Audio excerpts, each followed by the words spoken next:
Hello students, good morning. In this video lecture we will going to study about the obelia. Obelia आपके Hydrozoa Coelenterata phylum को belong करते हैं. Coelenterata phylum के अगर हम speciality देखते हैं तो ये कैसे होते हैं, आपके डिप्लोब्लास्टिक होते हैं जिसमें ectoderm and endoderm 2 double layers present होती है. इसके अलावा इसमें मीजोग्लिया प्रेजेंट होती है जो कि आपके ऑर्गेनाइज्ड वे में प्रेजेंट नहीं होती है. ठीक है, तो हम इसको ट्रिप्लोब्लास्टिक कंडीशंस में नहीं कह सकते. इसके अलावा यहाँ पे क्या होते हैं, these are called as cnidarians. यहाँ पे निडीज प्रेजेंट होती हैं सब. तो आपका जो रिप्रेजेंटेटिंग एनिमल है that is the Obelia. Obelia is sedentary marine colonial forms found attached on the surface of seaweed, molluscan shell, rock and wooden piles in the shallow water up to 80 meters in the depth. Obelia is a cosmopolitan in distribution, forming a whitish or yellow, light brown plant like fur in the sea. Hence the common name sea fir is assigned to it. तो इसको हम क्या कहते हैं, और sea fir भी कहा जाता है इसे. Cosmopolitan in nature के होते हैं. ठीक है, cosmopolitan मतलब वाइड डिस्ट्रीब्यूशन होता है. Cosmopolitan means widely distributed होते हैं. Forming a whitish light brown plant like fur in the sea. Hence the common name is sea fir. Obelia colony, a gross structure. Each colony of the obelia consists of a horizontal thread-like root called a hydrorhiza, which is attached to a weed or any substratum. तो obelia जो है ये आपका कैसा होता है, thread like होता है, हॉरिजॉन्टल पोजीशन में प्रेजेंट होता है, and from the hydrorhiza arise a vertical branching stem about 2.5 centimetre long which is known as hydrocalus. The hydrorhiza and hydrocalus are hollow tubes. The hydrocalus bears the zooids or polyps on the either side in a cymose formation. At the growing end of the main branch are the immature club-shaped polyps. Each polyp has a stem and a terminal head called a hydranth. तो यहाँ पे अगर आप देखेंगे hydrocalus कहते हैं इसकी structure को, और इसके हेड पे जो होता है इसको हम क्या कहते हैं, हाइड्रेंथ कहते हैं. तो हाइड्रेंथ्स जो होते हैं ये क्या होते हैं, फीडिंग पॉलिप्स होते हैं. देखिए सिलेंट्रेट्स की जो कंडीशन होती है उसमें क्या होता है कि दो तरह की स्टेजेस प्रेजेंट होती हैं लाइफ में, पॉलिप एंड मेड्यूसी. पॉलिप जो है ये आपकी वेजिटेटिव स्टेज होती है एंड मेड्यूसी जो है ये रिप्रोडक्टिव स्टेज होती है. तो पॉलिप स्टेज जो है वो बेसिकली रिप्रोडक्टिव स्ट्रक्चर को फॉर्म करती है, लेकिन जो लाइफ साइकिल है उसका ऑल्टरेशन जो है वो मेड्यूसी के थ्रू होती है. मीन्स गोनाड्स जो होते हैं will be develop on the medusae and जो भी आपका स्ट्रक्चर का फॉर्मेशन होगा वो कहाँ पे होगा, मेड्यूसी में होगा. Obelia colony, a gross structure. Each colony of the obelia consists of a horizontal thread-like root called hydrorhiza, which is attached to a weed or any substratum. From hydrorhiza arise a vertical branching stem about the 2.5 centimeter long, which is known as hydrocalus. Polyp, their tubular connections and blastocysts are made of the ectoderm, mesoderm and endoderm. Mesoderm नहीं है, यहाँ पे हम mesoglea word को use करते हैं क्योंकि ये कैसे होते हैं, डिप्लोप्लास्टिक इन नेचर होते हैं.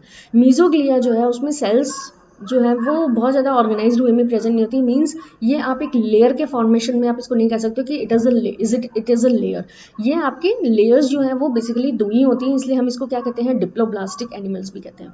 The entire colony is covered by tough yellow chitin secreted by the ectoderm, and this covering is known as perisarc. The perisarc constitute the exoskeleton. It covers the hydrorhiza hydrocalically and their branches, and at the base of each polyp it forms a clear wine glass shaped hydrotheca. The hydrotheca has a self cross the base which support the hydranth, and hydranth can contract and withdraw into the hydrotheca. तो यहाँ पे हाइड्रोथीका जो है ये एक membrane है जो कि हाइड्रेंथ को सपोर्ट करती है, and the hydranth can contract and withdraw into the hydrotheca. The perisarc around the blastostyle is a gonotheca. Perisarc blastostyle जो होती है गोनोथीका प्रेजेंट होती हैं, and blastostyle and gonotheca are together called gonangium. इसका हम जब स्ट्रक्चर देखेंगे तो उसको मैं क्लियरली आपको बताऊंगी. Perisarc is an exoskeleton. At first it is continuous with the coenosarc, but on the growing thick it is separate and is joined to the sinosarc only at the interval by minute projections. At these places it get ringed which allow bending. तो यहाँ पे आप देख सकते हैं ये पूरा का पूरा आपका एक ओबिलिया कॉलोनी है जिसमें कि आपके गोनेंजियम प्रेजेंट है. आप देख सकते हैं गोनेंजियम जो होते हैं इसमें गोनोपोर प्रेजेंट है, गोनोथीका प्रेजेंट है, एंड ब्लास्टोस्टाइल प्रेजेंट है, जिस स्ट्रक्चर में ये सब प्रेजेंट है उसको हम क्या कह रहे हैं, ब्लास्टोस्टाइल कह रहे हैं। इसके अलावा गोनोथिका एंड गोनोपोर प्रेजेंट है, और पूरी जो स्ट्रक्चर है उसको हम कंबाइंडली क्या कह रहे हैं, गोनेंजियम कह रहे हैं। ठीक है, इसके अलावा आप देखेंगे हाइड्रेंथ होते हैं, हाइड्रेंथ कंसंट्रेटेड फॉर्म में प्रेजेंट है। हाइड्रेंथ आपके माउथ, हाइपोस्टोम्स एंड हाइड्रोथीका का फॉर्मेशन में बनी हुई है। इनके चारों तरफ क्या होते हैं, टेंटिकल्स प्रेजेंट होते हैं। These tentacle are sensitive in nature. तो जैसे ही कोई भी कोई फूड है या किसी भी तरह का कोई इनको इनकी एनिमीज हैं, किसी भी तरह का अगर कोई इनको डेंजर होता है तो ये टेंटिकल्स जो होते हैं इनमें नीडीज प्रेजेंट होती हैं, और ये नीडीज जो होती हैं ये बाहर की तरफ निकलती हैं और ये इनके प्रोटेक्शन से रिलेटेड होती हैं। ब्लास्टोस्टाइल हो गया, मेड्यूसी बर्ड्स हो गई। Obelia is a triformic colony and that is having three kind of the zoids which are as follows: polyp और hydranth, nutritive zoids होते हैं, gonengium, blastostyles होते हैं, budding zoids होते हैं, and medusae जो होती हैं ये sexual zoids होती हैं. In fact, to start with, the Obelia is a monomorphic form having polyp only, but later due to the development of the blastostyle it become a dimorphic colony, and finally medusae birds over the blastostyle in mature colony, and then it become the trimorphic colony. तो यहाँ पे in fact to start the polyp and hydranth, the colony of the Obelia has many polyps. तो polyps जो होते हैं vegetative stage होती थी, और हाइड्रेंथ भी इनको हम कहते हैं, और गैस्ट्रोजोइड्स। तो पॉलिप या हाइड्रेंथ जो है इसमें बेसिकली पॉलीमॉर्फिज्म प्रेजेंट होती है, अलग अलग टाइप के फॉर्म्स प्रेजेंट होते हैं। Those are related with the food, feeding से रिलेटेड होते हैं, उन्हें हम कहते हैं गैस्ट्रोजोइड्स। जो प्रोटेक्शन से रिलेटेड होते हैं दीज आर नोन एज ब्लास्टोजोइड्स, और जो आपके रिप्रोडक्शन से रिलेटेड होते हैं दीज आर नोन एज गोनोजोइड्स। तो the free distal end is produced into the conical elevation. The hypostome or manubrium, which is about the 1/3 to the length of the hydranth. The hypostome is surrounded by the circle of the numerous. The tentacle are longer than the hypostome tapetum and filiforms. Apex of the hypostomes bear a terminal aperture called mouth, which is capable of the great dilation and contraction. Below the hypostome is the stomach region of the polyp. The body of the manubrium of the polyp encloses a spacious cavity of the gastrovascular cavity. The polyp is protected hydrotheca, which is prolongation of the perisarc. At the base of the polyp, it forms a ring-like horizontal shelf at which the polyp rests. Histology of the polyp or hydranth. The polyp have an outer layer of the ectoderm and inner layer of the endoderm. तो polyp की जो structure है उसमें आप देखेंगे दो layers present होती हैं, ectoderm and endoderm, and between them is a thin transparent mesoglia, and all these layers constitute the coenosarc, which is soft and tubular. The continuous cavity in the antron or gastrovascular cavity.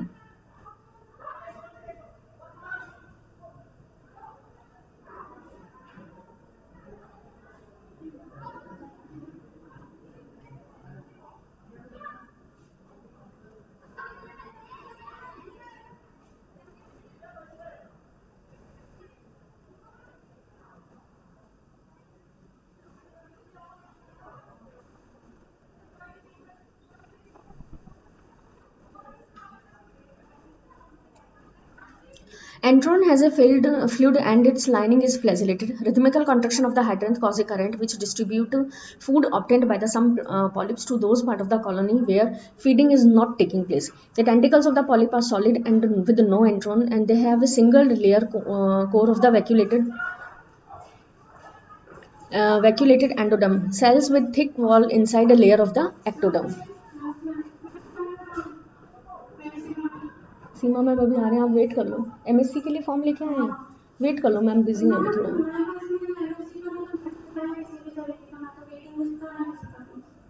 वो तो site पे देखना होता है आपको, site पे सारी information uploaded है। साइट पे है सारी इन्फॉर्मेशन, लिस्ट डाली हुई है।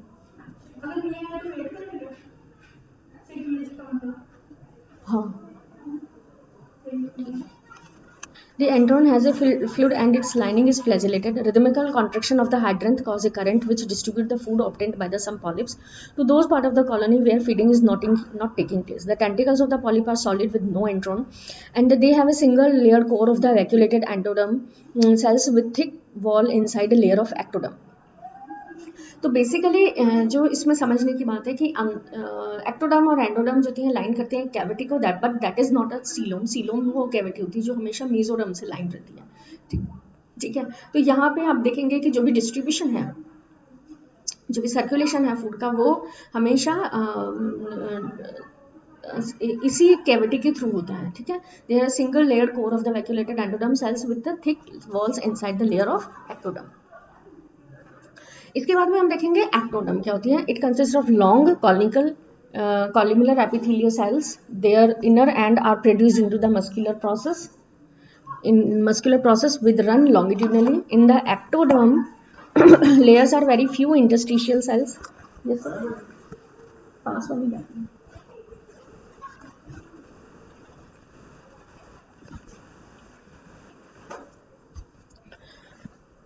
The nidoblast are found in the basal part of the hydranth and in the coenosarc. तो सीनोसार्क और हाइड्रेंथ जो नीडोब्लास्ट जो सेल्स होती हैं वो यहाँ पे प्रेजेंट होती हैं, and they form nematocyst and migrate actively to reach their final position. Obelia has one kind of nematocyst called basitrichous isorhiza, in विच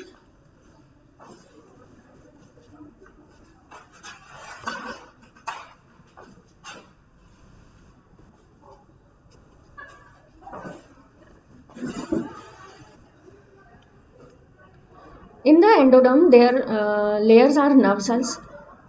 तो यहाँ पे जो आपके निमेटोसिस्टर सेल्स प्रेजेंट होती हैं वो बेसिट्राइकस होती हैं. Basitrichous isorhiza in which capsules is oval but is absent.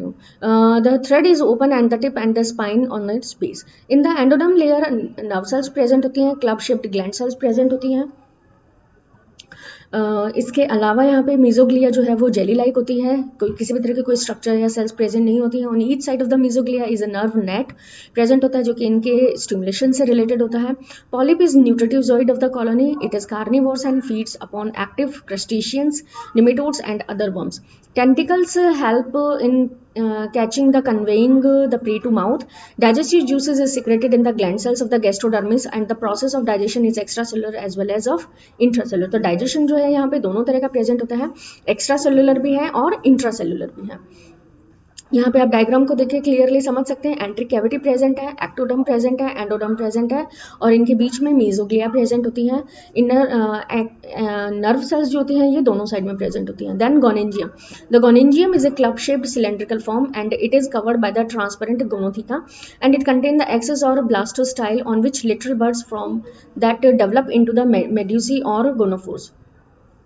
Blastostyle has no mouth and no tentacle but ends distinctly into a flattened disc.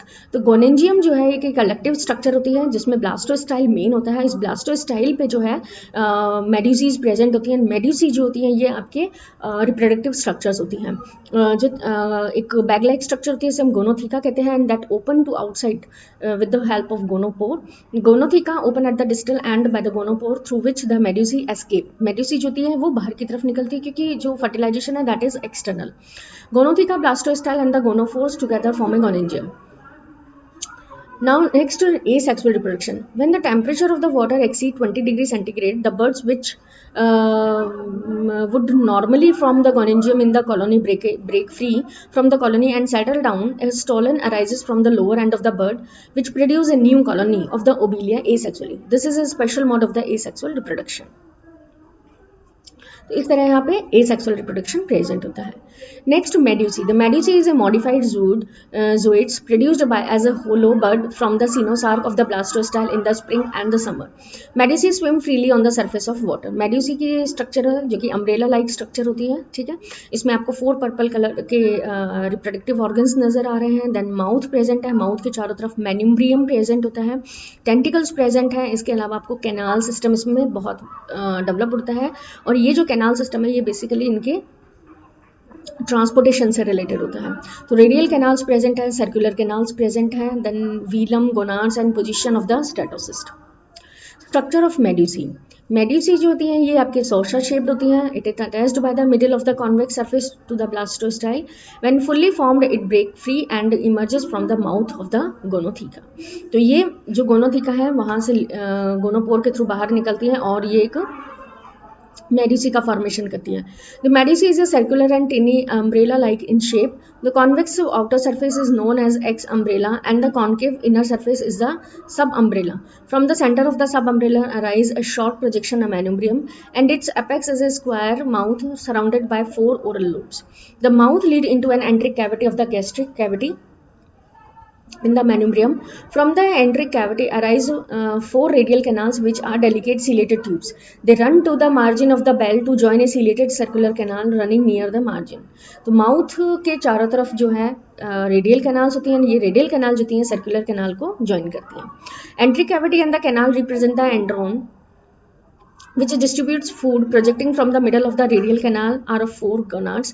Since sexes are separate and they either form the test and 4 ovaries, there are patches of the modified subumbellar ectoderm. The gonad mature after the medusae escape from the gonotheca. The edge of the bell is produced inward as a thin fold called velum. Velum is characteristic of the hydrozoa medusae, but it is significant in the obelia. The medusae with the velum are called crispidote. तो वो medusae जिसमें वीलम present होती है उसको हम कहते हैं क्रेस्पिडोट, और दोज वीलम विद नो वीलम इसको हम क्या कहते हैं ए क्रेस्पिडोट। ए क्रेस्पिडोट होते हैं आपके स्काइफोजोआ।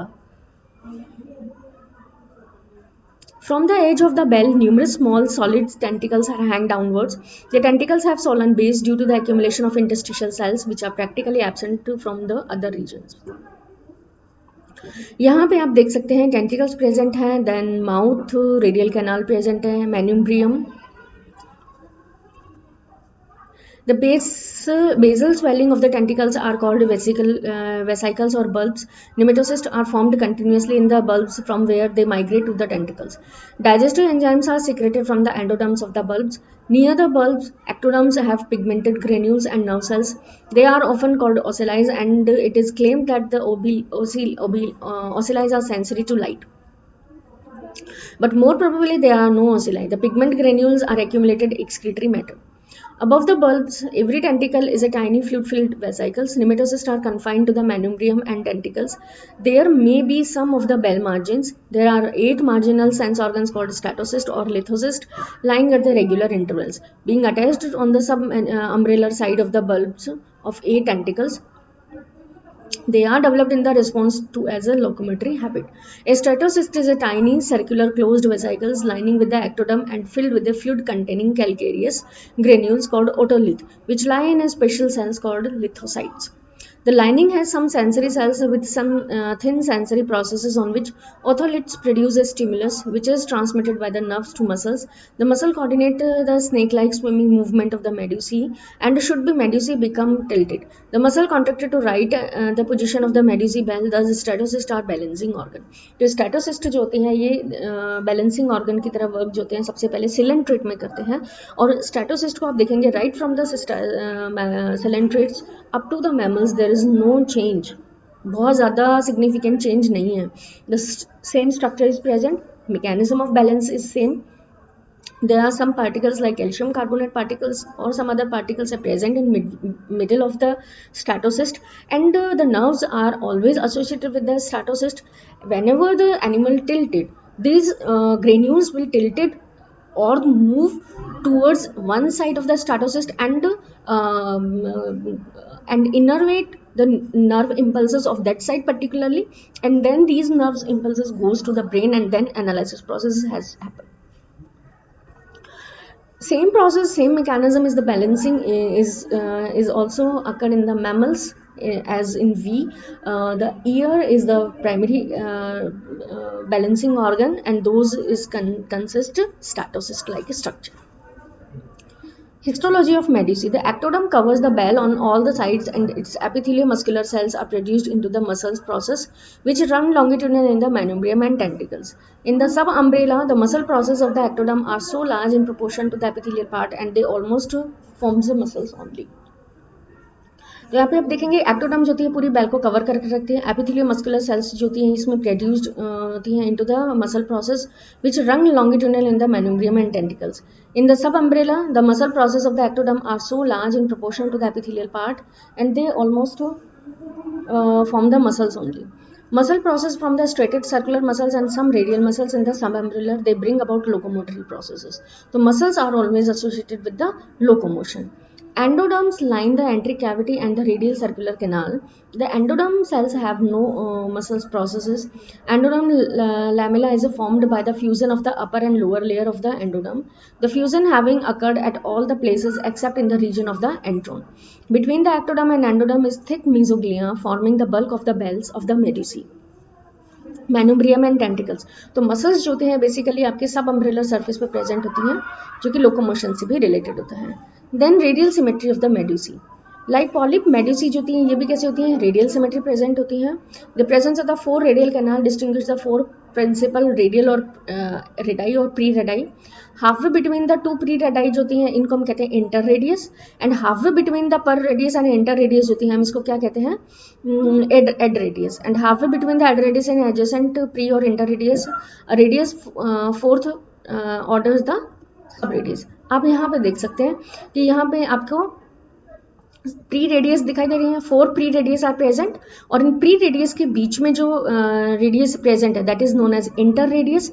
इंटर रेडियस और प्री रेडियस के बीच में आपके एड रेडियस प्रेजेंट है, एंड एड रेडियस और प्री रेडियस के बीच में सब रेडियस प्रेजेंट है. तो इन टोटल अगर हम देखेंगे तो प्री रेडियस जो होती हैं ये 4 होती हैं, इंटर रेडियस भी 4 होती हैं, लेकिन आपके जो एड रेडियस हैं ये कितनी होती हैं, ये आपकी 8 होती हैं, एंड सब रेडियस जो होती हैं ये आपकी 16 होती है. देन डेवलपमेंट ऑफ मेडुसी, ब्लास्टोस्टाइल जो डेवलपमेंट जो है इनका बेसिकली बडिंग के थ्रू होता है, लार्ज नंबर में बडिंग्स होती हैं. Cavity of the blastostyle pushes the coenosarc out of the small protuberance of the bud. Then इसके बाद में जो मेम्ब्रेन्स होती हैं वो इसको कवर करती हैं, और इसके बाद में जो है 2 layer of ectoderm which encloses the bell rudiments from the outside now break leaving the marginal and circular shelf called velum. In most hydrozoan medusae, the velum grows and become prominent, but in Obelia it decreases and becomes significant. The manubrium acquire a mouth, marginal tentacles and are formed. The stalk break and its aperture closes up. Thus, a medusa is formed which is set free and it escapes from the gonotheca. Later, it got mature. तो इस तरह से हमने medusae को देखा. पूरे lecture में हम लोगों ने इसका जो हैबिट एंड हैबिटाट है, जनरल जो स्ट्रक्चर है और किस तरह से इसमें सिमेट्री प्रेजेंट होती है, पॉलिप्स क्या है, मेडुसी क्या है, डिफरेंट फॉर्म्स क्या है, इन सबको हमने डिटेल में स्टडी किया. नेक्स्ट जो आपका वीडियो होगा उसमें हम आगे के जो ऑर्गन सिस्टम्स हैं इनका डेवलपमेंट है उसको डिटेल में देखेंगे. Thank you.